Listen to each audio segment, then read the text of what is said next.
অল্প একটু চিকেন দিয়ে বানাবো আজকে জমজমাট একটা ইফতার রেসিপি বন্ধুরা। এতটা মজা, এতটা হেলদি একটা রেসিপি, একদম ভিন্ন রকম একটা চিকেনের পাকোড়া রেসিপি শেয়ার করব। আশা করি তোমাদের কাছে অনেক ভালো লাগবে, সেই জন্য আমি এখানে নিয়ে নিয়েছি একটা বেস্টের চিকেন নিয়ে নিয়েছি হাড় ছাড়া। তোমরা চাইলে হাড় সহ নিতে পারো, তবে হাড় ছাড়া নিলে এই রেসিপির জন্য বেশি ভালো। বন্ধুরা বিসমিল্লাহির রহমানির রহিম। আসসালামু আলাইকুম বন্ধুরা, কেমন আছো? আশা করি যে যেখানে আছো সবাই অনেক ভালো আছো। চিকেনটাকে আমি ছোটো ছোটো করে কেটে নেব বন্ধুরা, দেখতে পাচ্ছ যতটুকু সম্ভব ছোটো ছোটো করে কেটে নিবা। অল্প একটু চিকেন দিয়ে কিন্তু একদম মুখরোচক একটা ইফতার রেডি হয়ে যাবে। এতটা মজা, এতটা হেলদি রেসিপি শেয়ার করব যা কখনো আপনারা হয়তো খান নাই। আজকে এমন একটা ইফতারি শেয়ার করব। রমজান মাসে নতুন কিছু আসলে কিন্তু আমাদের বেশ ভালো লাগে, সেই জন্য চিকেনটাকে আমি সুন্দর করে কেটে নিচ্ছি বন্ধুরা। ছোট্ট একটা লাইক দিয়ে সম্পূর্ণ ভিডিও দেখতে থাকো, ভিডিওটা স্কিপ করো না, স্কিপ করলে ভিডিও হয়তো কোনো অংশ বাদ করে যাবে। বেস্টের মাংসটা নিলে বেশি ভালো হয়। দেখতে পাচ্ছ আমি সুন্দর করে কেটে নিচ্ছি। এত মজা বন্ধুরা, এত হেলদি একটা রেসিপি, আর ভিন্ন রকম ইফতার থাকলে কিন্তু ইফতারের সময় খেতে ভীষণ ভালো লাগে। আর সবাইকে পবিত্র মাহে রমজান মাসে অনেক অনেক শুভেচ্ছা। আজকে 13তম রমজান চলে যাচ্ছে, আমাদের থেকে বিদায় নিচ্ছে এক এক করে সব রমজান। আল্লাহ তাআলা যেন এই মাহে রমজান মাস যেন আমাদের পরিবার নিয়ে সবার জীবনে বারবার ফিরে নিয়ে আসে, সেই দোয়াই করবেন বন্ধুরা। এই পবিত্র মাসের উসিলায় যেন আল্লাহ মাগফিরাতের উসিলায় যেন আমাদের সব ভাই বোন মুসলমান ভাই বোনদেরকে আল্লাহ তাআলা যেন ক্ষমা করে, সেই দোয়াই করবেন, বেশি বেশি করে দোয়া করবেন। এই মাস হচ্ছে ইবাদতের মাস বন্ধুরা। আমি সুন্দর করে চিকেনটাকে কেটে নিয়েছি। এই চিকেনটাকে আমি এক সাইডে রেখে দিচ্ছি। তারপর একটা আলু দিয়েছি, তোমরা যদি চাও আরো বেশি করে নিতে পারো। আমি একটা নিয়েছি, আমি অল্প করে বানাবো, মানুষ কম। তোমরা যদি বেশি করে বানাতে চাও তাহলে বেশি বানিয়ে নিবা। আলুটাকে সুন্দর করে আমি গ্রেট করে নিচ্ছি, দেখতে পাচ্ছ।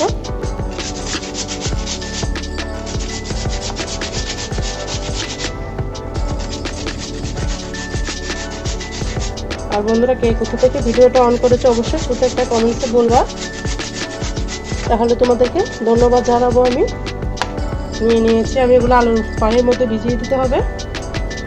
পানির মধ্যে ভিজিয়ে দিব আলুটাকে, নাহলে কিন্তু কালো হয়ে যাবে বন্ধুরা। অফ স্ক্রিনে কিন্তু আমি পেঁয়াজ কাঁচামরিচ ওগুলো সব কেটে নিয়েছি, সেটা আর কাটাকাটি শেয়ার করবো না। আলুগুলোকে সুন্দর করে আমি ধুয়ে নিয়ে চলে আসতেছি বন্ধুরা, একবার ধুলে হয়ে যাবে। আলুটাকে আমি আগে থেকে ধুয়ে নিয়েছি, দেখো বন্ধুরা সুন্দর মতো আমি কুচিয়ে নিয়েছি। এই পর্যায়ে আমি নাস্তা বানানোর প্রসেসে চলে যাব। দেখতে পারতেছ আলুটা আর চিকেনটা আমি আগে থেকে ধুয়ে নিয়েছি। এই পর্যায়ে আমি অন্য প্রসেসে চলে যাচ্ছি বন্ধুরা, দেখতে থাকো। এখানে আমি একটা মিক্সিং বোল নিয়ে নিয়েছি, দিয়ে দিচ্ছি আলুগুলা, কুচানো আলুগুলা দিয়ে দিচ্ছি, চিকেনগুলা। দেখো বন্ধুরা আলু আর চিকেনগুলো আমি একসাথে নিয়ে নিয়েছি।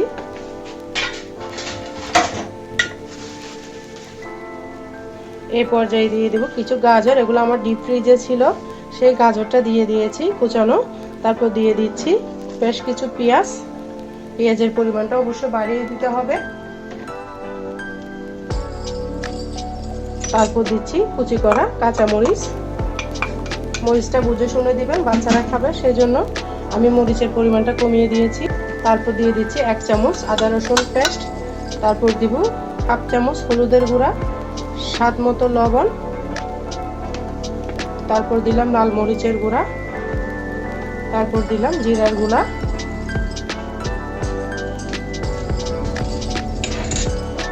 তারপর দিব আমি স্বাদের ম্যাজিকটা অবশ্যই দিব বন্ধুরা, তাহলে তোমাদের গুলো খেতে কিন্তু দুর্দান্ত হবে। এই পর্যায়ে অ্যাড করে দেবো আমি বেসন 1 কাপ, তারপর দিয়েছি 2 চামচ মতো আটা, তারপর দিব আমি 2 চামচ কর্নফ্লাওয়ারটা দিলে ক্রিস্পি হবে, মচমচা থাকবে দীর্ঘক্ষণ। এই নাস্তাটা বানালো অনেকক্ষণ পর্যন্ত মচমচা হবে। তারপর দিয়ে দিব আমি কিছু বেকিং পাউডার, তোমরা চাইলে খাওয়ার সোডাটাও ব্যবহার করতে পারো। আমি বেকিং পাউডারটা দিচ্ছি হাফ চামচ মতো। দিয়ে এই পর্যায়ে সমস্ত উপকরণগুলোকে আমি মেখে নিব। কতটা সহজভাবে দেখাচ্ছি বন্ধুরা, যে কেউ কিন্তু আমার রেসিপি ফলো করলে এই জমজমাট নাস্তাটা ইফতারের আইটেমে বানিয়ে নিতে পারবেন। খুব সহজভাবে দেখাচ্ছি। দেখতে পারতেছেন চিকেন আর আলু একসাথে আমি মতে নিয়েছি। এখানে এখন কোনো পানি ব্যবহার করি নাই।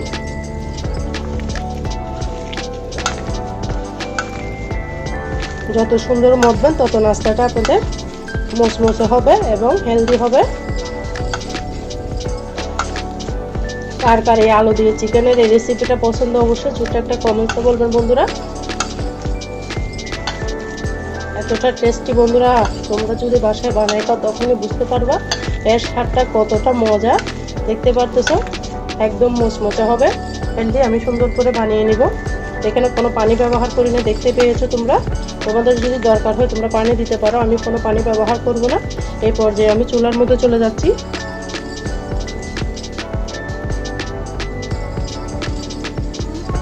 বন্ধুরা পরিমাণ মতো দিয়ে দিচ্ছি এখানে আমি রান্নার রেগুলার সয়াবিন তেল। সয়াবিন তেলটা একদম পরিমাণ মতো দিতে হবে, না হলে আপনাদের নাস্তাটা কিন্তু ভালো হবে না। বন্ধুরা তেলটা গরম হওয়া পর্যন্ত অপেক্ষা করতে হবে।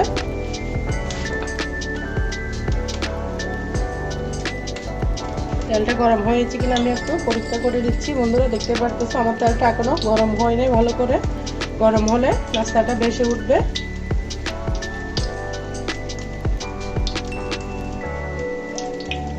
এরপর যে সমস্ত নাস্তাগুলো আমি ছোট ছোট করে দিয়ে দিব। তোমরা তোমাদের পছন্দ মতো দিবে। আর চুলার আগুনটা কিন্তু মিডিয়াম করে রাখতে হবে, না হলে চিকেনটা ভাজা হবে না, উপর দিয়ে কালার চলে আসবে, ভিতরে ভাজা হবে না।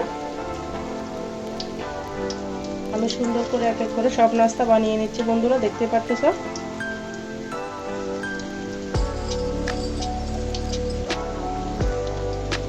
এক এক করে আমি দিয়ে দিচ্ছি। অনেকজন অনেক রকম দেখায়, আমি কিন্তু একদম সহজ ওয়েতে দেখিয়েছি, কোনো ঝামেলা দেখায় না। একদম যে কেউ পারবে আমার রেসিপি ফলো করলে এই নাস্তাটা বানিয়ে নিতে। দুর্দান্ত স্বাদের, যে কেউ কিন্তু খেয়ে আপনার প্রশংসা করবে। এতটা মজা, এতটা হেলদি একটা নাস্তা বন্ধুরা, কোনো ঝামেলা দেখায় নাই। জাস্ট শুধুমাত্র অল্প সময়ে হাতে মাত্র 10 মিনিট থাকলে কিভাবে নাস্তাটা বানিয়ে নিবা সেই রেসিপিটাই তোমাদের সাথে শেয়ার করেছি। আশা করি তোমাদের কাছে অনেক ভালো লাগবে। ভালো লাগলে অবশ্যই লাইক কমেন্ট শেয়ার করতে ভুলবা না। এই নাস্তাগুলো আমি সুন্দর করে উল্টি পাল্টি ভেজে নিব। এরপর দিয়ে আমি উল্টিয়ে দিব। দেখতে পারতেছো বন্ধুরা চিকেনটাকে পাতলা পাতলা করে কাটলে তাড়াতাড়ি ভাজা হয়ে যাবে। সেই জন্য কাটার ক্ষেত্রে অবশ্যই চিকেনটাকে একটু পাতলা স্লাইস করে কেটে নিবা, তাহলে তাড়াতাড়ি হয়ে যাবে। আর আলুটা তো গ্রেট করে নিয়েছি, বেশিক্ষণ সময় লাগবে না, সিদ্ধ হয়ে যাবে তেলের মধ্যে। ইফতারের মধ্যে কিন্তু নতুন নতুন রেসিপি থাকলে খেতে ভীষণ ভালো লাগে। চুলার আগুনটা কিন্তু মিডিয়াম করে রেখেছি আমি।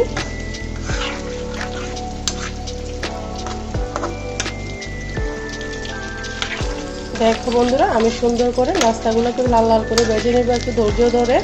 এই কাজটা একটু ধৈর্যের সাহায্যে করতে হবে, না হলে কিন্তু উপরে হবে, ভিতরে কাঁচা থেকে যাবে। সেই জন্য অবশ্যই ধৈর্য নিয়ে নাস্তাটাকে ভেজে নিতে হবে উল্টিয়ে পাল্টিয়ে।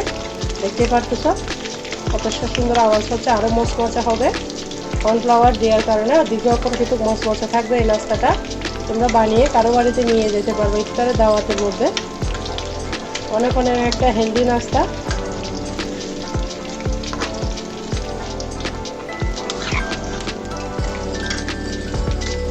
দেখো বন্ধুরা আমার নাস্তাটা কিন্তু ভাজা হয়ে গিয়েছে। এই পর্যায়ে আমি উঠিয়ে নিব, তেলটা ঝেঁকে উঠিয়ে নিব। দেখতে পারতেছো কতটা মোচমোচা।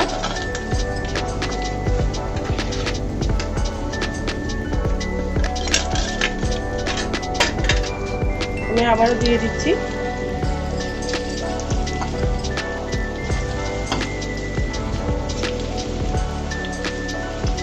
তোমরা চাইলে বেশি করে বানিয়ে নিতে পারো, আমি অল্প করে নিয়েছি।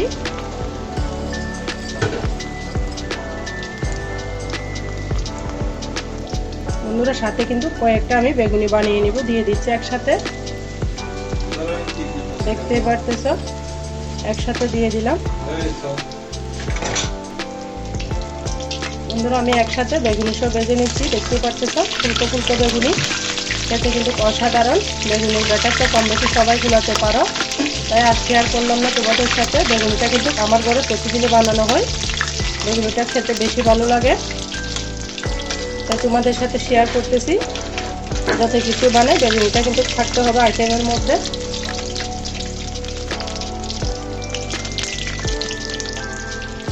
বেগুনিগুলো দেখো মাশাআল্লাহ কত ফুলকো হয়েছে। আমার চ্যানেলে কিন্তু বেগুনের ভিডিও দেওয়া আছে, তোমরা চাইলে ঘুরে আসতে পারো। একদম A to Z কীভাবে বেগুনি দীর্ঘক্ষণ মচমচে থাকবে সেটা প্রসেসটা দেখিয়ে দিয়েছি। তোমরা চাইলে আমার চ্যানেলে যে ভিডিওটা দেখে আসতে পারো। কতটা ফুলকো ফুলকো মাশাআল্লাহ, আলহামদুলিল্লাহ। দেখতে পারতেছ সুন্দর করে আমি ভেজে নিচ্ছি। দেখতে পারতেছ বন্ধুরা, আমি উঠিয়ে নিচ্ছি। দেখো বন্ধুরা, নাস্তাগুলো আমি সুন্দর করে বানিয়ে নিয়েছি। কতটা মুচমুচা, হয়তো ফার্স্টে শুনে বুঝতে পারতেছ কতটা হেলদি একটা নাস্তা শেয়ার করেছি তোমাদের সাথে। আশা করি অনেক ভালো লেগেছে বন্ধুরা। ভালো লাগলে লাইক কমেন্ট শেয়ার করতে ভুলবে না। আর দেখো বেগুনিটা কত সুন্দর ফুলকো হয়েছে, মচমচা। দেখতে পারতেছ কতটা হেলদি একটা রেসিপি শেয়ার করেছি। আশা করি তোমাদের কাছে অনেক ভালো লাগছে। ভালো লাগলে লাইক কমেন্ট শেয়ার করতে ভুলবে না অবশ্যই। তখন পর্যন্ত যারা আমার সাথে ছিলেন সবাইকে অনেক অনেক ভালোবাসা, মন থেকে অনেক দোয়া রইল। আজকের মতো আমি এখানে বিদায় নিচ্ছি। সবাই ভালো থাকবে, সুস্থ থাকবে। আল্লাহ হাফিজ। আসসালামু আলাইকুম ওয়া রাহমাতুল্লাহি ওয়া বারাকাতুহু। সবাইকে রমজান মোবারক।